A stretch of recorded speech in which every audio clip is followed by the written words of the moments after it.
নমস্কার বন্ধুরা, ডলির রান্নাঘরে সবাইকে স্বাগত। চলে এলাম একটা রান্নার রেসিপি নিয়ে।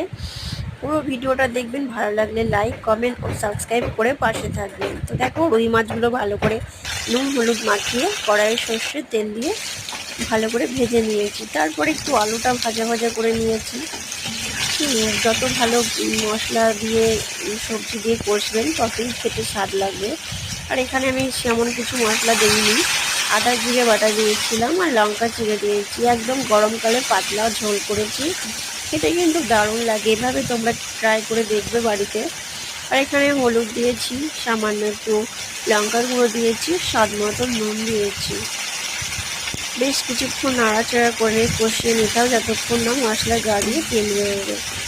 তারপরে এই যে মশলাগুলো কষিয়ে নিয়ে তারপরে দিয়ে দিয়েছিলাম ঝিঙে। ঝিঙেগুলো আমি একটু পরেই দিই, যাতে একটু ভালো লাগে খেতে। আর আগে দিলে কি হয় কি, ঘেটে মানে ভেঙে যায়। তো এগুলো দিয়ে একটু নাড়াচাড়া করে সামান্য জল দিয়ে দিয়েছিলাম। জল দিয়ে দেওয়ার পরে এই যে জল দিয়ে দিয়েছি, তারপরে 10 মিনিট মতন চাপা দিয়ে রেখে দিয়েছিলাম। এই যে দেখো, সুন্দর রুই মাছের ঝোল রেডি। তো বন্ধুরা, ভালো লাগলে অবশ্যই